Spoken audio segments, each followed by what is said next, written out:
या ऑनलाईन क्लासमध्ये सर्व BA सेकंड सेमिस्टरमधील विद्यार्थ्यांचं या ठिकाणी स्वागत करतो. विद्यार्थी मित्र हो, आजच्या तासाला आपल्याला परिमाण प्रत्यय नियम, law of return of scale हा सिद्धांत पाहायचा आहे.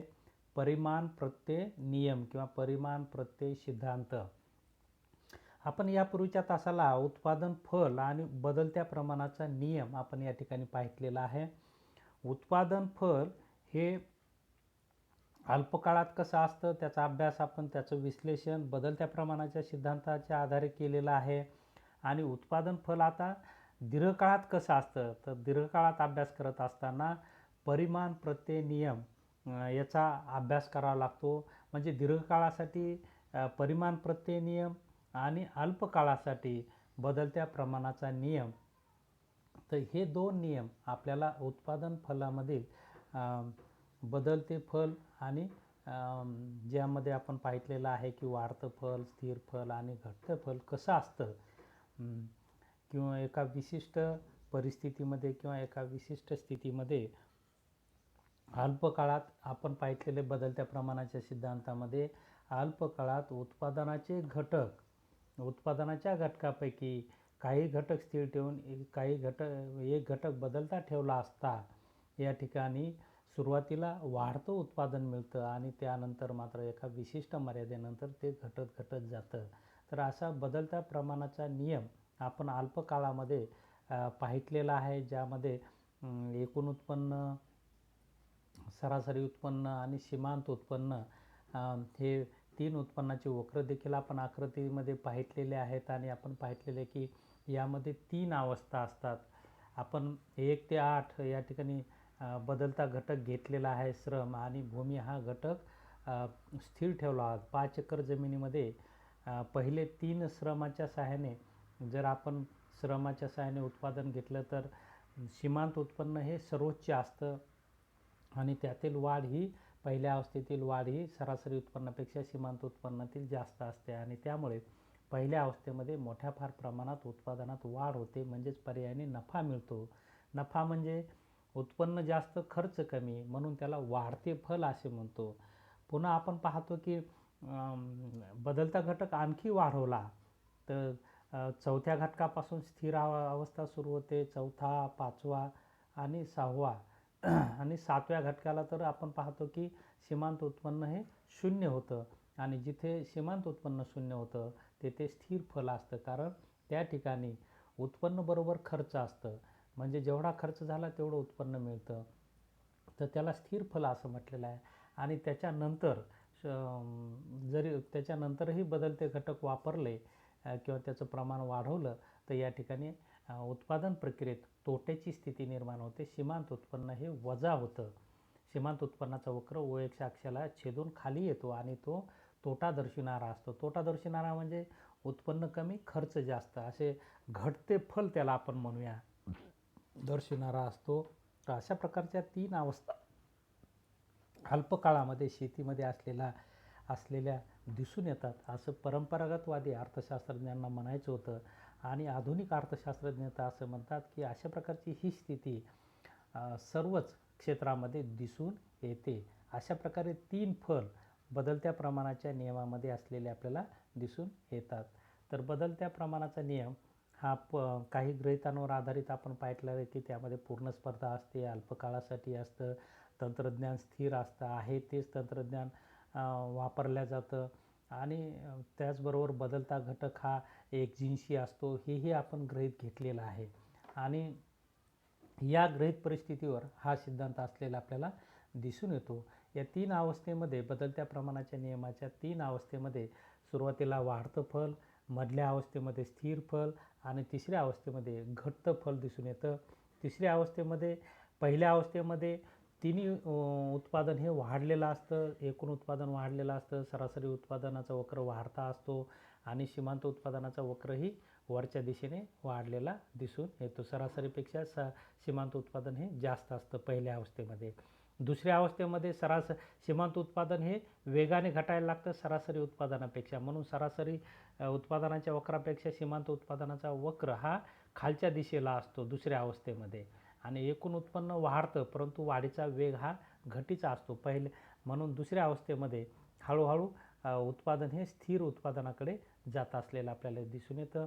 दुसऱ्या अवस्थेमध्ये शेवटच्या बिंदूमध्ये सीमांत उत्पादन हे शून्य होतं. जेव्हा सीमांत उत्पादन हे शून्य होतं तेव्हा एकूण उत्पादन हे सर्वोच्च असतं, त्या ठिकाणी ते स्थिर होतं. आणि तिसऱ्या अवस्थेमध्ये सीमांत उत्पादन हे मायनस व्हायला लागतं आणि त्यामुळे एकूण उत्पादनही घटायला लागतं आणि सरासरी उत्पादनही घटायला लागतं. तर अशा प्रकारे बदलत्या प्रमाणाच्या नियमामध्ये हे तीन अवस्था असलेल्या आपल्याला दिसून येतात. म्हणून ह्या अवस्था का निर्माण होतात, तर कारण आपण पाहतो की स्थिर घटकाचं प्रमाण हे कमी होतं पुढे पुढे आणि बदलता घटक वाढतो आणि त्यामुळे उत्पादन खर्च वाढतो आणि उत्पादनाच्या खर्चामध्ये वाढ झाल्यामुळे पुढे घटतं फल येतं, असं आपल्याला या ठिकाणी म्हणता येईल. तर आजच्या तासाला आपल्याला या ठिकाणी दीर्घकाळात उत्पादन फल कसं असतं, तर त्याच्यासाठी परिमाण प्रत्यय नियम हा पाहायचा आहे. तर परिमाण प्रत्यय नियम हा दीर्घकाळासाठी आहे. दीर्घकाळामध्ये आपण पाहिलं की अल्पकाळामध्ये उत्पादनाचे काही घटक स्थिर ठेवले जातात आणि काही घटकामध्येच बदल केला जातो. आपण पाहिलेले की उत्पादनाचे दोन घटक स्वरूपानुसार पाहिलेले दोन घटक पाहिलेले, एक बदलते घटक आणि स्थिर घटक. बदलत्या घटकामध्ये आपण इंधन म्हणजे जे अस्थायी मजूर आहेत त्यांचं पेमेंट असेल, कच्चा माल असेल, यावरील खर्च हा बदलता घटक आहे. आणि इमारत, यंत्र यावरील खर्च हा स्थिर घटक म्हणून आपण या ठिकाणी घेतलेला आहे. की अल्पकाळात केवळ बदलत्या घटकामध्येच बदल करता येतो, परंतु दीर्घकाळात आपण पाहतो की या दोन्हीही घटकामध्ये बदल करता येतो. स्थिर घटकामध्ये बदल करता येतो आणि बदलत्या घटकामध्येही बदल करता येतो, कारण दीर्घकाळात आपल्याकडे वेळ भरपूर असतो आणि म्हणून उत्पादनाच्या दोन्ही घटकामध्ये या ठिकाणी बदल केला असता उत्पादन प्रक्रियेवर त्याचा काय परिणाम होतो हे आपल्याला परिमाण प्रत्यय नियमावरून सांगता येतं किंवा लक्षात येतं किंवा त्या स्थितीचा अभ्यास या ठिकाणी आपल्याला या सिद्धांतावरून करता येतो की उत्पादन वाढतं किंवा घटतं, तर त्याची स्थिती कशी असते हे आपल्याला सांगता येतं. पहा, परिमाण प्रत्यय नियमाची व्याख्या या ठिकाणी दिलेली आहे. दीर्घकाळात उत्पादनाचे सर्वच घटक बदलता येत असताना जो उत्पादन फलन संबंध आपल्याला मिळतो त्या संबंधास परिमाण प्रत्यय नियम असे म्हटले आहे. परत एकदा सांगतो, परिमाण प्रत्यय म्हणजे दीर्घकाळात उत्पादनाचे सर्वच घटक बदलले असता जे उत्पादन फलन मिळते त्यातील संबंधाला परिमाण प्रत्यय नियम असं म्हटलेलं आहे.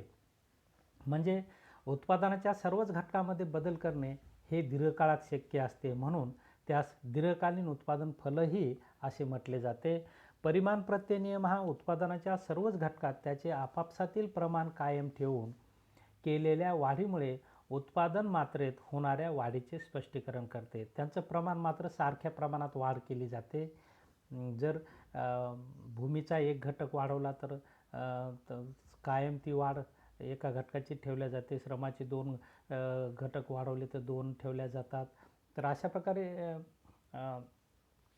त्यांच्यातील प्रमाण जे आहे ते कायम ठेवून त्यामुळे जे उत्पादन मात्रेत बदल होतो त्याचं स्पष्टीकरण या परिमाण प्रत्यय सिद्धांतानुसार आपल्याला करता येतं. उत्पादनाच्या सर्व घटकात त्याचे आपापसातील प्रमाण कायम ठेवून वाढ केली तर प्रथम सीमांत उत्पादन वाढत जाते, नंतर ते स्थिर राहते आणि त्यानंतर ते घटते. तर अशा प्रकारची अवस्था किंवा स्थिती आपल्या लक्षात येते. पहा, दीर्घकाळामध्ये उत्पादन घटकाच्या सर्वच घटकात जर बदल केला तर बदल केला आणि कसा बदल, त्यांच्यातील बदलाचं आपापसातील प्रमाण कायम ठेवलं तर उत्पादनात सीमांत उत्पादनामध्ये सुरुवातीला वाढ होते, नंतर ते स्थिर राहते आणि त्यानंतर ते घटत जाते. अशा प्रकारचा अनुभव येतो. हा अनुभव या ठिकाणी टेबलच्या सहाय्याने या ठिकाणी तुमच्यासमोर ठेवतो. हा तक्ता क्रमांक 3.2 आहे. यामध्ये उत्पादनाचे दोन घटक घेतलेले आहेत, भूमी आणि श्रमिक, आणि दोन्ही घटक हे बदलते आहेत. एक आपण पाहिलेलं आहे की एक स्थिर घटक आहे, एक बदलता घटक आहे. तर दोन्ही घटकामध्ये या ठिकाणी आपण बदल दीर्घकाळात करू शकतो आणि त्यामुळे एकूण उत्पादन आणि सीमांत उत्पादन कसं मिळतं हे आपल्याला या ठिकाणी सांगता येतं. यामध्येही तीन अवस्था आपल्याला दिसून येतात. कोणत्या तीन फलाच्या अवस्था? वाढते फल, स्थिर फल आणि घटते फल हे दीर्घकाळातही आपल्याला पाहायला मिळतं दोन्ही उत्पादनाच्या सर्व घटकांमध्ये बदल केला तरीही. पहा, सुरुवातीला भूमीची मात्रा 1, श्रमिकांची मात्रा 3 मिळून एकूण उत्पादन 6 क्विंटल होतं आणि सीमांत उत्पादन देखील 6 असतं. भूमीची मात्रा आता त्याच प्रमाणात वाढवली, 1 वरून 2 आणि श्रमिकांची मात्रा 3 वरून 6, 3 ने वाढवायची, भूमीची 1 ने, म्हणजे येथील प्रमाण कायम ठेवायचं आहे.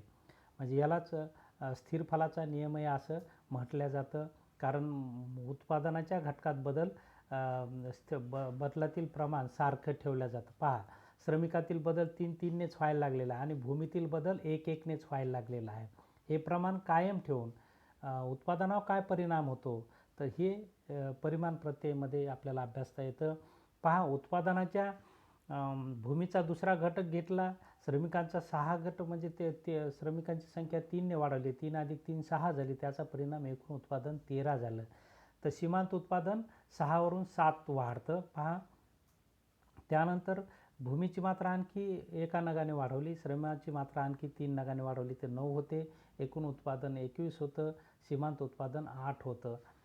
भूमीची मात्रा 4 घेतली, श्रमिकांच्या मात्रा 12 घेतल्या, तर एकूण उत्पादन 3 होतं आणि सीमांत उत्पादन या ठिकाणी सर्वोच्च 9 मिळतं. तर इथपर्यंत वृद्धी परिमाण प्रत्यय आपल्याला या ठिकाणी पाहावयास मिळतो.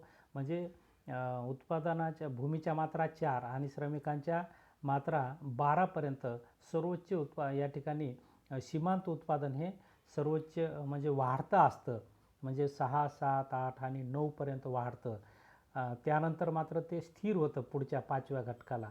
पहा, भूमीची मात्रा 5 घेतली, श्रमिकाची मात्रा 15 घेतली, तर एकूण उत्पादन 39 मिळतं आणि सीमांत उत्पादन 9 असतं. म्हणजे 4थ्या मात्रेला आणि 5व्या मात्रेला ते 9 या ठिकाणी दाखवलेलं, म्हणजे इथं स्थिर परिमाण प्रत्यय नियम पाहावयास मिळतो. पहिल्या 4पर्यंत वृद्धी परिमाण प्रत्यय, वृद्धी म्हणजे वाढते फल, स्थिर म्हणजे स्थिर फल, आणि त्यानंतर भूमीच्या 6व्या घटकापासून आपल्याला या ठिकाणी घटते फल म्हणजे ऱ्हासमान परिमाण प्रत्यय नियम या ठिकाणी पाहायला मिळतो. भूमीच्या 6वी मात्रा घेतली, श्रमिकांची 18वी मात्रा घेतली, तर एकूण उत्पादन 47 मिळतं, परंतु सीमांत उत्पादन मात्र 8 वर येतं, म्हणजे 1 ने घटतं. म्हणजे अशा प्रकारे उत्पादनात घट होते. भूमीच्या आणि श्रमिकांच्या मात्रा जर जास्त झाल्या मर्यादेपेक्षा, तर दीर्घकाळातही उत्पादनात घट घडून येते, हे या सिद्धांतावरून आपल्याला लक्षात येतं. तर अशा प्रकारे आपल्याला परिमाण प्रत्यय नियममध्ये देखील 3 अवस्था असतात. वाढत्या फलाची अवस्था 4थ्या घटकापर्यंत असते, 4 आणि 5मध्ये स्थिर फलाची अवस्था असते आणि 6च्या पुढे घटत्या फलाची अवस्था असलेली आपल्याला या ठिकाणी दिसून येते. अशा प्रकारे दीर्घकाळात देखील उत्पादनाच्या घटकांमध्ये सर्वच घटकामध्ये बदल केला असता एका विशिष्ट मर्यादेच्या नंतर आपल्याला घटतं फल मिळतं. सुरुवातीला वाढतं असतं, नंतर ते स्थिर होतं आणि नंतर ते घटत जातं सीमांत उत्पादन. तर यावरून आपल्याला वाढते फल, स्थिर फल आणि घटते फल असे 3 फल या ठिकाणी पाहावयास मिळतात. या टेबलचं विश्लेषण आपल्याला आकृतीच्या सहाय्याने देखील करता येतं. तर ही आकृती तुमच्यासमोर आहे. वैयक्तिक अक्षावर श्रम व भांडवलाच्या मात्रा आहेत, तर वैयक्तिक अक्षावर सीमांत उत्पादन आहे. तर आकृती पहा, सीमांत उत्पादन वक्र दिलेला आहे. त1 हा सीमांत उत्पादन वक्र आहे. यावर त2 आणि त3 हे 2 बिंदू दिलेले आहेत, ते स्थिर फल दाखवतात. आणि म्हणजे त1 पर्यंत वाढतं फल, त1 ते त2 पर्यंत स्थिर फल आणि त2 ते त3 पर्यंत हे घटतं फल असलेलं आपल्याला दिसून येतं. तर अशा प्रकारे 3 अवस्था आकृतीच्या सहाय्याने सीमांत उत्पादनाच्या आपल्याला या ठिकाणी दिसून येतात. तर थोडक्यात, उत्पादन घटकाचे आपापसातील प्रमाण कायम ठेवून त्यामध्ये वाढ केली तर एकूण उत्पादन वाढत जाते, परंतु सीमांत उत्पादन काही काळ वाढते, त्यानंतर ते स्थिर होते व शेवटी ते घटत जाते. हे सर्व वरील आकृतीवरून आपल्याला पाहावयास मिळते. म्हणजे पहा, परिमाण प्रत्यय नियममध्ये उत्पादनाच्या दोन्ही घटकामध्ये, स्थिर घटक आणि बदलत्या घटकामध्ये बदल केला असता आणि त्या बदलाचं प्रमाण कायम ठेवून त्यामध्ये वाढ केली असता एकूण उत्पादन वाढत जाते, परंतु सीमांत उत्पादन मात्र 3 प्रकारात दिसून येतं. सुरुवातीच्या काळात ते वाढतं असतं, नंतर ते स्थिर होतं आणि शेवटी ते घटत जातं. अशा प्रकारे यातून आपल्याला 3 नियम प्राप्त होतात. ते 3 नियम म्हणजे पहिला वाढत्या फलाचा वृद्धी परिमाण प्रत्यय नियम म्हणतो आपण त्याला. दुसरा स्थिर फलाचा नियम, त्याला स्थिर परिमाण प्रत्यय नियम म्हणतात. आणि तिसरा ह्रासमान परिमाण प्रत्यय नियम, ज्याला आपण घटते फल असं म्हणतो. असे 3 फल सीमांत उत्पादनावरून आपल्याला लक्षात येतात. तर अशा प्रकारे परिमाण प्रत्यय नियम दीर्घकाळामध्ये उत्पादनाचे घटक बदलले असता उत्पादन प्रक्रियेमध्ये आपल्याला पाहावयास मिळतात. थोडक्यात परिमाण प्रत्यय नियम दीर्घकाळासाठी, तर बदलत्या प्रमाणाचा नियम हा अल्पकाळासाठी वापरला जातो. आणि उत्पादन घटकाचं प्रमाण आणि उत्पादनाचा संबंध या ठिकाणी मोजला जातो. त्यातील स्थितीचे विश्लेषण करण्यासाठी हे दोन्ही सिद्धांत आपल्याला उपयुक्त ठरतात असं आपल्याला या ठिकाणी म्हणता येईल. तर या तासाला आपण उपलब्ध झाला, शांतपणे ऐकून घेतलं त्याबद्दल आपले आभार व्यक्त करतो आणि या ठिकाणी थांबतो. धन्यवाद.